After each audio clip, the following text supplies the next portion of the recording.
ओम शांति। अर्थ सहित मुरली पाठ 3/6/2025। बाबा बोले, मीठे बच्चे, अब तुम नए संबंध में जा रहे हो, इसलिए यहाँ के कर्म संबंधी संबंधों को भूल कर्मातीत बनने का पुरुषार्थ करो। प्रश्न है, बाप किन बच्चों की वाह वाह करते हैं? सबसे अधिक प्यार किन्हों को देते हैं? बाबा गरीब बच्चों की वाह वाह करते हैं। वाह गरीबी वाह। आराम से 2 रोटी खाना है, हवस न लालच नहीं। गरीब बच्चे बाप को प्यार से याद करते हैं। बाबा अनपढ़े बच्चों को देख खुश होते हैं, क्योंकि उन्हें पढ़ा हुआ भूलने की मेहनत नहीं करनी पड़ती है। ओम शांति। अब बाप को बच्चों के प्रति रोज रोज बोलने की जो दरकार नहीं रहती कि अपने को आत्मा समझो। आत्म अभिमानी भव अथवा देही अभिमानी भव, अक्षर है तो वही ना। बाप कहते हैं अपने को आत्मा समझो। बाबा ने बोला है, बाबा रोज रोज बोलते हैं कि अपने को आत्मा समझो, माना तुम्हारा ज्ञान होना चाहिए कि तुम आत्मा हो। वो बाबा ने बोला कि आत्मा अभिमानी भव माना देही अभिमानी है। बाबा बोलते हैं ना कि देह और देहधारी। देहधारी माना आत्मा, माना देही। इसको शॉर्ट में देही बोलते हैं। जिसको जो देह को धारण करते हैं वो देही है, तो आत्मा देहधारी है। तो बाबा ने बोला है कि अपने को आत्मा समझो, माना आपको समझ होना चाहिए कि मैं आत्मा हूँ। ये ज्ञान की बातें है, ये योग की बातें नहीं है। योग में बैठकर मैं आत्मा हूँ, शरीर नहीं हूँ, ये सब योग नहीं है। योग में तो सिर्फ बाबा को याद करना है। आत्मा में ही 84 जन्मों का पाठ भरा हुआ है। एक शरीर लिया, पाठ बजाया, फिर शरीर खलास हो जाता है। तो आत्मा तो अविनाशी है। तुम बच्चों को यह ज्ञान अभी ही मिलता है और कोई इन बातों का पता नहीं है। तो आत्मा क्या है? ज्ञान की बात है कि मैं आत्मा हूँ, मैं अविनाशी हूँ, मैंने 84 जन्म लिया है। ये सब बात ज्ञान की बात है। योग में ऐसा नहीं है। योग माना तो सिर्फ बाप को याद करना है। अब बाप कहते हैं, कोशिश कर जितना हो सके बाप को याद करो। ठीक है, आत्मा नहीं है, बाबा को याद करना है। गृहस्थ व्यवहार में रहकर कमल फूल समान पवित्र बनना है। फिर जितना हो सके मुझे याद करो। क्या है मुख्य बात? इसलिए बाबा बोलते हैं योग ही मुख्य सब्जेक्ट है। जितना हो सके बाबा को याद करना है। ऐसे नहीं कि हमको निष्ठा में बैठना है। निष्ठा अक्षर भी रॉन्ग है, वास्तव में है ही याद। कहाँ भी बैठे हो बाप को याद करो। निष्ठा माना जैसे कोई सम्मुख में बैठते हैं, दृष्टि देते हैं, तो आप किसी को योग लगता है ये सब बातें सही बातें नहीं है। क्या बाबा बोलते हैं? बाबा तो बोलते हैं सिर्फ मुझे याद करो। तो वास्तव में है ही याद। आपको बाबा को याद करना है। तो क्या क्या याद करना है तो सीखना चाहिए। क्या क्या याद करना है? बाबा बोलते हैं मैं जो हूँ जैसा हूँ मुझे याद करो। तो जानो जो हूँ जैसा हूँ। दुनिया जानते नहीं, तो बाबा के बच्चों को जानना जरूरी है। जो हूँ जैसा हूँ मना बाबा का रूप क्या है, गुण क्या है, नाम क्या है, धाम क्या है, काम क्या है, काल क्या है। ये 6 बातें हैं। बाबा जो है जैसा है, या तो बाबा का यथार्थ परिचय, तो उसको ही याद करना है। तो आप गुण रूप को याद करेंगे 5 मिनट, गुण को याद करेंगे 5 मिनट, नाम को याद करेंगे 2-3 मिनट, धाम को याद करेंगे 2 मिनट, काम को याद करेंगे 15 मिनट, काल को याद करेंगे 20 मिनट। तो ऐसे ऐसे आप 1 घंटा बाबा को याद कर सकते हैं। कहाँ भी बैठे हो बाप को याद करो। माया के तूफान तो बहुत आएंगे। कोई को क्या याद आएगा, कोई को क्या। तूफान आएंगे जरूर, फिर उस समय उनको मिटाना पड़ता है कि ना आए। तूफान तो आएगा ही, योग के समय उसको मिटाना पड़े। यहाँ बैठे बैठे भी माया बहुत तंग करती रहेगी। यही तो युद्ध है। जितने हल्के होंगे उतने बंधन कम होंगे। पहले तो आत्मा निर्बंधन है। जब जन्म लेती तो माँ बाप में बुद्धि जाती है, फिर स्त्री को एडॉप्ट करते हैं। जो चीज़ सामने रही थी वह सामने आ जाती। फिर बच्चे पैदा होंगे तो उनकी याद बढ़ेगी। अब तुम सबको यह भूल जाना है, एक बाप को ही याद करना है। इसलिए ही बाप की महिमा है। तो बाबा ने बोला है निर्बंधन जो है उसको ही बाबा याद आते हैं। तुम्हारा माता पिता आदि सब कुछ वही है, उनको ही याद करो। जैसे लौकिक में माता पिता, दादा दादी, नाना नानी सबको याद करते हैं, तो बाबा बोलते हैं सारे संबंध बाबा से है, तो बाबा को ही सर्व संबंध से उनको याद करो। वह तुमको भविष्य के लिए सब कुछ नया देते हैं, नए संबंध में ले जा आते हैं। संबंध तो वहाँ भी होगा ना, ऐसे तो नहीं कि कोई प्रलय हो जाती है। तुम एक शरीर छोड़ फिर दूसरा लेते हो। जो बहुत अच्छे अच्छे हैं वह जरूर उच्च कुल में जन्म लेंगे। तुम पढ़ते ही हो, भविष्य 21 जन्मों के लिए पढ़ाई पूरी हुई और प्रारब्ध शुरू होगी। स्कूल में पढ़कर ट्रांसफर होते हैं ना, तुम भी ट्रांसफर होने वाले हो शांति धाम फिर सुख धाम में। इस छी दुनिया से छूट जाएंगे। इसका नाम ही है नॉर्थ। सतयुग को कहा जाता है स्वर्ग। यहाँ मनुष्य कितने घोर अंधियारे में है। धनवान जो है वह समझते हैं हमारे लिए यहाँ ही स्वर्ग है। स्वर्ग होता ही है नई दुनिया में, यह पुरानी दुनिया तो विनाश हो जानी है। जो कर्मातीत अवस्था वाले होंगे वह कोई धर्मदास पुरी में सजाए थोड़े ही भोगेंगे। स्वर्ग में तो सजा होगी ही नहीं, वहाँ गर्भ भी महल रहता है, कोई दुख की बात नहीं। यहाँ तो गर्भ जेल है, जो सजाए खाते रहते। तुम कितना बार स्वर्गवासी बनते हो यह याद करो तो भी सारा चक्र याद रहे। एक ही बात लाखों रुपए की है, यह भूल जाने से, देह अभिमान में आने से माया नुकसान करती है। यही मेहनत है, मेहनत बिगैर ऊंच पद नहीं पा सकते। बाबा को कहते हैं बाबा हम अनपढ़ हैं, कुछ नहीं जानते। बाबा तो खुश होते हैं क्योंकि यहाँ तो पढ़ा हुआ है।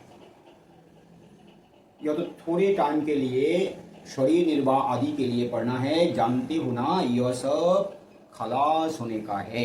यहाँ जो पढ़ती है इसके पढ़ाई के जो प्रारब्ध है सारे क्या है, खलास होने का है। जितना हो सके बाप को याद करना है और रोटी टुकड़ा खुशी से खाना है। वाह गरीबी इस समय की, आराम से रोटी टुकड़ा खाना है, हवस लालच नहीं। आजकल अनाज मिलता कहाँ है, चीनी आदि भी धीरे धीरे करके मिलेगी ही नहीं। ऐसे नहीं तुम ईश्वरीय सर्विस करते हो तो तुमको गवर्नमेंट दे देगी, वह तो कुछ भी जानते नहीं। हाँ बच्चों को कहा जाता है गवर्नमेंट को समझाओ कि हम सब मिलकर माँ बाप के पास जाते हैं, उन्हों को बच्चों के लिए ट्रॉली भेजनी होती है।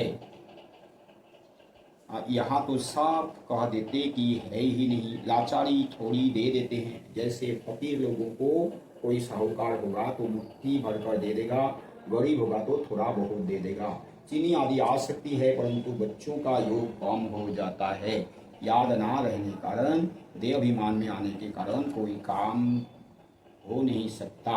यह काम पढ़ाई से इतना नहीं होगा जितना योग से होगा, वह बहुत कम है। माया याद को उड़ा देती है, रुस्तम को और ही अच्छी रीति पकड़ती है। अच्छे अच्छे फर्स्ट क्लास बच्चों पर भी ग्रहचारी बैठती है। ग्रहचारी बैठने का मुख्य कारण योग की कमी है। ग्रहचारी के कारण ही नाम रूप में फंस मरते हैं। यह बड़ी मंजिल है, अगर सच्ची मंजिल पानी है तो याद में रहना पड़े। थोड़ा याद में रहना पड़े तो याद क्या है वो तो जानना पड़े, क्या क्या चीज़ याद करना है। तो समझते हैं अपने को आत्मा समझ, मुझ बाप को याद करो। माना मैं आत्मा हूँ उसको ही मैं आत्मा हूँ, शरीर नहीं हूँ, शांत स्वरूप आत्मा हूँ, प्रेम स्वरूप आत्मा हूँ, मैं मास्टर सर्वशक्तिवान हूँ, मैं परम धाम के वासी हूँ। ये सब थोड़ी के बाबा याद है, ये तो खुद की याद है, गलत है। तो समझना है कि बाबा को क्या क्या चीज़ याद करें। बाप कहते हैं ध्यान से भी ज्ञान अच्छा, ज्ञान से याद अच्छी। ध्यान में जास्ती जाने से माया के भूतों की प्रवेशता हो जाती है। ऐसे बहुत हैं जो फालतू ध्यान में जाते हैं, क्या क्या बोलते हैं, उन पर विश्वास नहीं करना। क्या बोला बाबा ने, ध्यान से भी बाबा ने बोला ध्यान से भी ज्ञान अच्छा। माना ध्यान कोई अच्छी चीज़ नहीं है। बाबा बोल रहे हैं ध्यान से कोई फायदा नहीं होता, माना साक्षात्कार से कोई फायदा नहीं। ज्ञान से याद अच्छी, तो ध्यान पहले जैसे ध्यान करे, माना बाबा ने सबको साक्षात्कार कराया, फिर उसके बाद ज्ञान दिया, फिर उसके बाद याद करना सिखाया। इसलिए ध्यान में जास्ती जाने से माया की प्रवेशता होती है।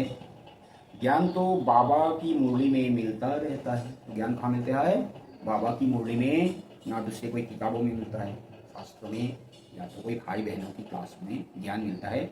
ज्ञान तो मुरली में मिलता है, तो मुरली को बार बार पढ़ना चाहिए। बाप खबरदार करते रहते हैं ध्यान कोई काम का नहीं है। बहुत माया की प्रवेशता हो जाती है, अहंकार आ जाता है। ज्ञान तो सबको मिलता रहता है। ज्ञान देने वाला शिव बाबा है। मामा को भी यहाँ से ज्ञान मिलता था ना, उनको भी कहेंगे मन मना भवो। बार बोला, ज्ञान देने वाला है शिव बाबा। तो शिव बाबा कैसे देते हैं? ब्रह्मा मुख से देते हैं। कैसे देते हैं? मुरली के द्वारा। इसी के बोलते हैं भगवान उवाच। तो भगवान कोई लिखता नहीं, किताब नहीं लिखा है। जैसे बोलते हैं कि कोर्स की किताब में पहला पाठ आत्मा लिखा है, इसलिए आत्मा पहला पाठ। ऐसा गलत है। ये बाबा ने तो ये लिखा है, कोई भाई बहन ने तो लिखा है। तो बाबा तो रोज बोलते हैं पहले पहले बाप का परिचय दो। तो बाप पहले पहले जो काम किया जाता है वही तो पहला पाठ है, जो पहले पहले सिखाते हैं या तो सीखते हैं। आपको याद करो, दैवी गुण धारण करो। अपने को देखना है, हम दैवी गुण धारण करते हैं, यहाँ ही दैवी गुण धारण करने हैं। तो फिर जानना भी चाहिए दैवी गुण क्या क्या है। ऐसे तो बहुत सारे गुण जो बाबा सिखाते हैं बाबा में है, सारे दैवी गुण हैं। फिर भी मुख्यतः 8 है। और जो ऐसे जो गुण है हमारा 7 गुण, उसको भी उसके साथ ही दैवी गुण आए, वो आएगा तब फिर वो गुण आएगी, तब फिर दैवी गुण आएगी। इसलिए दैवी गुण में सबको एक साथ भी बोल सकते हैं। जैसे सत्यता, पवित्रता, शांति, प्यार, सुख, खुशी, शक्ति, अंतर्मुखता, नम्रता, निर्भयता, धैर्यता, सहनशीलता, मधुरता, हर्षित मुक्ता, ये सब है दैवी गुण। सबको धारण करनी है। कोई को देखो, अभी फर्स्ट क्लास अवस्था है, खुशी से काम करते, घंटे के बाद क्रोध का भूत आया, खत्म। फिर स्मृति आती है, यह तो हमने भूल की, फिर सुधर जाते हैं। घड़ी घड़ी के घड़ियाल बाबा पास बहुत है। अभी देखो बड़े मीठे, बाबा कहेंगे ऐसे बच्चों पर तो कुर्बान जाओ। घंटे बाद कोई ना कोई बात में बिगड़ पड़ते, क्रोध आया, सारी की कमाई खत्म हो गई। अभी अभी कमाई, अभी अभी घाटा हो जाता। इसको बाबा बोलते घड़ी घड़ी के घड़ियाल। अभी अच्छे व्यवहार कर रहे हैं तो बाबा तो बोलते हैं इसके ऊपर क्या मैं बाड़ी जाऊँ। फिर बाद में क्रोध आया, काम, क्रोध, लोभ, मोह, अहंकार के होकर कुछ भी कर देते हैं। अभी अभी कमाई, अभी अभी घाटा हो जाता। सारा मादार याद पर ही है। ज्ञान तो बड़ा सहज है, छोटा बच्चा भी समझा ले, परंतु मैं जो हूँ जैसा हूँ यथार्थ रीति। अपने को आत्मा समझे, इस रीति छोटे बच्चे थोड़े ही याद कर सकेंगे। मनुष्यों को मरने समय कहा जाता है भगवान को याद करो, परंतु याद कर ना सके, क्योंकि यथार्थ कोई भी जानते नहीं है। कोई भी वापिस जा नहीं सकते, ना विक्रम विनाश होते हैं। परंपरा से ऋषि मुनि आदि सब कहते आए कि रस्ता और रचना को हम नहीं जानते। वह तो फिर भी सतोगुणी थे। आज के तमो प्रधान बुद्धि फिर कैसे जान सकते? बाप कहते हैं यह लक्ष्मी नारायण भी नहीं जानते। तो बाबा को सृष्टिकर्ता और सृष्टि के आदि मध्यान्ह को कोई भी नहीं जानते। देवताएं भी, लक्ष्मी नारायण देवताएं भी नहीं जानते थे। तो फिर उसके नीचे कौन आते? ऋषि मुनि लोग। ऋषि मुनि लोग, बाबा ने बोला वो लोग भी सतो प्रधान ही थे, तो वो लोग भी नहीं जानते हैं। और आज के मनुष्य तो कलयुगी मनुष्य तो द्वापर के जो ऋषि मुनि लोग, वो लोग सतो प्रधान थे, है ना। द्वापर में ही तो जन्म हुआ, पहला जन्म है लोग के, तो उस समय लोग सतो प्रधान थे। तो वो लोगों ने भी बाबा को, माना भगवान को नहीं जानते। उससे पहले जो लक्ष्मी नारायण तो स्वर्ग के मालिक थे, एकदम सतो प्रधान, वो तो एकदम सर्वगुण संपन्न 16 कला, वो भी नहीं जानते। तो लक्ष्मी नारायण भी नहीं जानते, ऋषि मुनि लोग भी नहीं जानते। दोनों को बाबा ने सतो प्रधान कर दिया। अभी फिर तमो प्रधान है, अभी कैसे बाबा को कैसे जान सकते? बाप कहते हैं लक्ष्मी नारायण भी नहीं जानते, राजा रानी ही नहीं जानते, तो फिर प्रजा कैसे जानेगी? कोई भी नहीं जानते। अभी सिर्फ तुम बच्चे ही जानते हो। इसलिए बाबा का बच्चों पर कितना कॉन्फिडेंस है कि तुम बच्चे जानते हो बाबा को, तो बच्चों को तो जानना बहुत जरूरी है। बच्चे भी नहीं जानेंगे, ऐसे बाबा बोलने से ये क्या काम करो। तुम्हारे में भी कोई है जो यथार्थ रीति जानते हैं, कहते हैं ना। तो बाबा के बच्चे जानते हैं, बाबा तो अपना परिचय दे रहा है मुरली में, तो बाबा के बच्चों को जानना तो बहुत जरूरी है। हाँ, बाबा को जानते हैं, लेकिन कोई यथार्थ रीति जानते हैं। कहते हैं बाबा घड़ी घड़ी भूल जाते हैं। बाप कहते हैं कहाँ भी जाओ सिर्फ बाप को याद करो, बड़ी भारी कमाई है। तुम 21 जन्मों के लिए निरोगी बनते हो, ऐसे बाप को अंतर्मुख हो याद करना चाहिए ना। परंतु माया भुलाकर तूफान में ला देती है। इसमें अंतर्मुख हो विचार सागर मंथन करना है। अंतर्मुख हो विचार सागर मंथन करना है। विचार सागर मंथन करने की बात भी अभी की है। यह है पुरुषोत्तम बनने का संगम युग। यह भी वंडर है। तुम बच्चों ने देखा है, एक ही घर में तुम कहते हो हम संगम में भी है और हाफ पार्टनर व बच्चा आदि खड़े होते। बाबा ने बोला अभी अंतर्मुख हो विचार सागर मंथन करना है। और बाबा ने बोला विचार सागर मंथन करने की बात भी अभी की। तो विचार सागर कैसे मंथन करें? जैसे बाबा रूप में बिंदु है, तो विचार सागर मंथन के बिंदु माना क्या है? बिंदु माना जिसका कोई लंबाई चौड़ाई ऊंचाई नहीं है, माना कोई आयाम नहीं है, तो आकार नहीं है, तो निराकार ही भगवान है। तो निराकार माना फिर उसका शरीर नहीं है, माना जन्म मरण से नहीं आ रहा है, तो जन्म नहीं है तो मरण भी नहीं होते हैं। तो ऐसे ऐसे विचार सागर मंथन करना है ना। फिर वो इसीलिए उनको देखा नहीं जाता है, तो उनको जाना जाता है। तो उनको जान जाते हैं तो हम क्या बन जाते हैं? हम नास्तिक से आस्तिक बन जाते हैं। हम कौड़ी से हीरा बन जाते हैं। Worth not a penny to worth pound बन जाते हैं। दुर्भाग्यशाली से भाग्यशाली, सौभाग्यशाली, पद्मापदम भाग्यशाली बन जाते हैं। सुख शांति खुशी से जिंदगी भरपूर हो जाती है। हेल्थ वेल्थ हैप्पीनेस मिलती है। मुकं करोति वाचालम पंगुं लंघयति गिरिम हो जाते हैं। खुशहाल फरिश्तों की चाल बन जाते हैं। इसको ही बोलते हैं विचार सागर मंथन करना।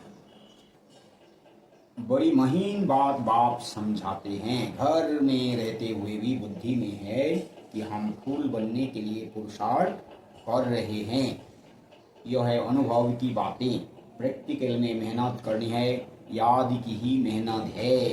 तो प्रैक्टिकल में हमको मेहनत करनी है, तो मेहनत भी किसमें करनी है? याद में। तो याद कैसे करना है? उसके लिए तो ज्ञान से होना चाहिए। क्या क्या चीज़ याद करूँ, वही तो बोलते हैं। इसलिए बाबा बोलते हैं मैं जो हूँ जैसा हूँ मुझे याद करो। एक ही घर में एक हंस तो दूसरा बगुला, फिर कोई बड़े फर्स्ट क्लास होते हैं। कभी विकार का ख्याल भी नहीं आता। साथ में रहते भी पवित्र रहते हैं, हिम्मत दिखाते हैं, तो उन्हें कितना ऊंच पद मिलेगा।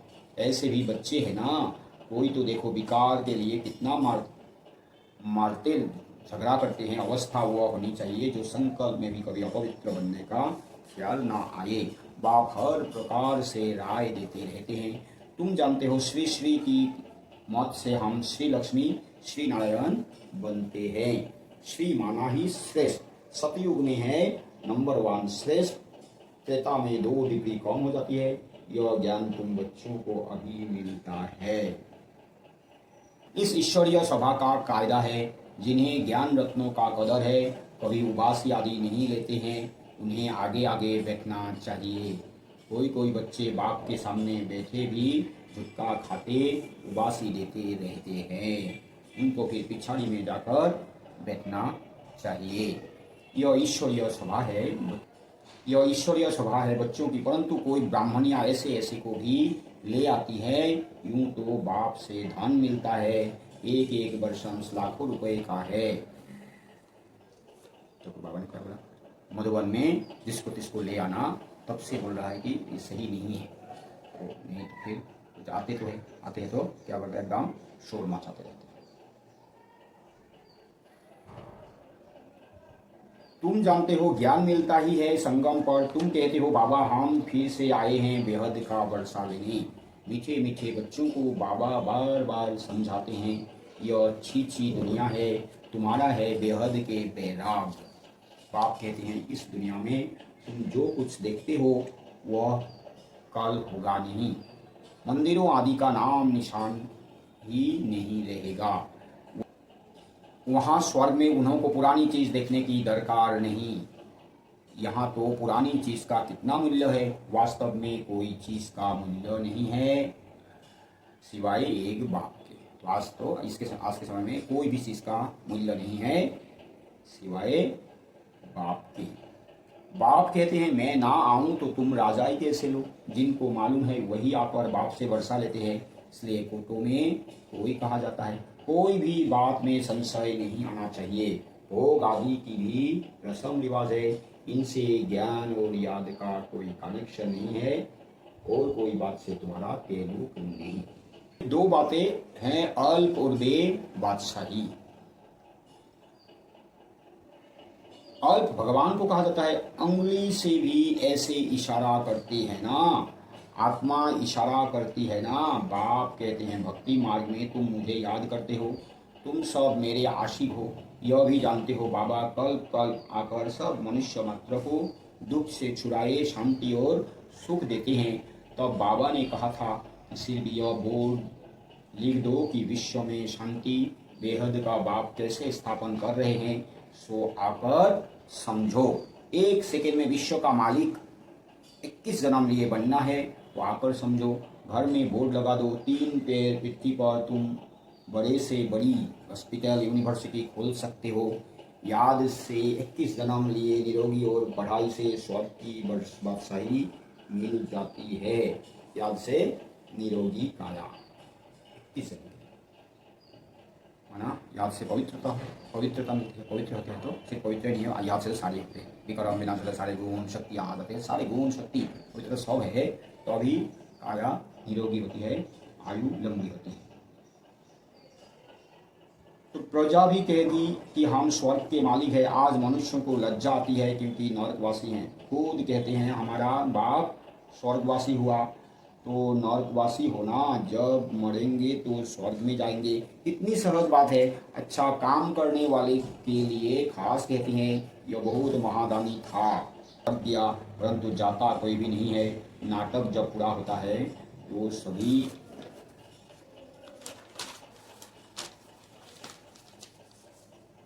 स्टेज पर आकर खड़े होते हैं।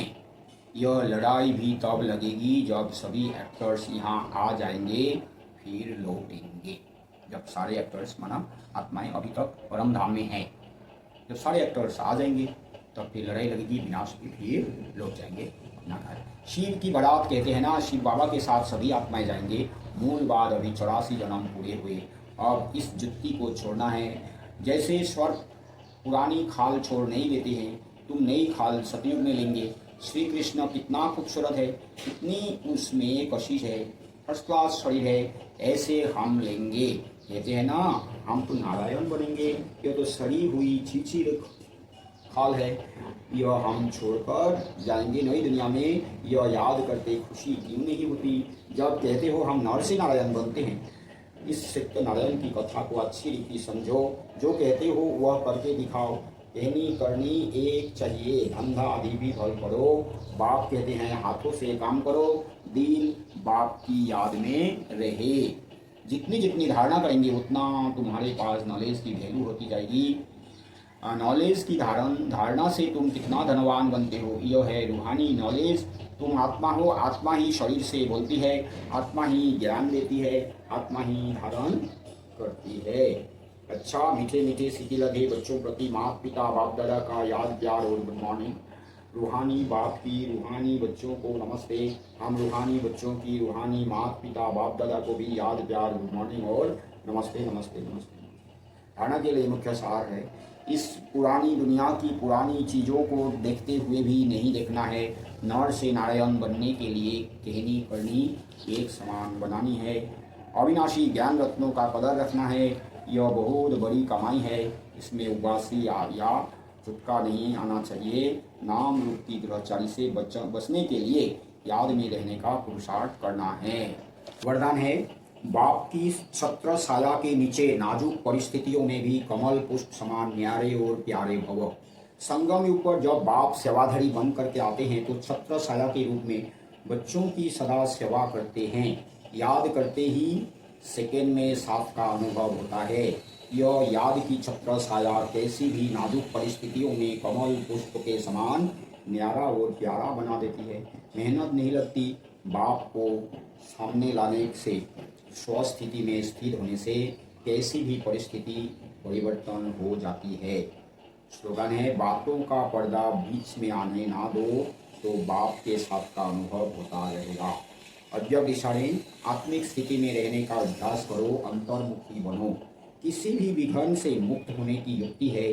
सेकेंड में स्वयं का स्वरूप अर्थात आत्मिक ज्योति स्वरूप स्मृति में आ जाए और कर्म में निमित्त भाव का स्वरूप इस डबल लाइट स्वरूप में स्थित हो जाओ तो सेकेंड में हाई जंप दे देंगे। कोई भी विघ्न आगे बढ़ने में रुकावट नहीं डाल सकेगा। ओम शांति।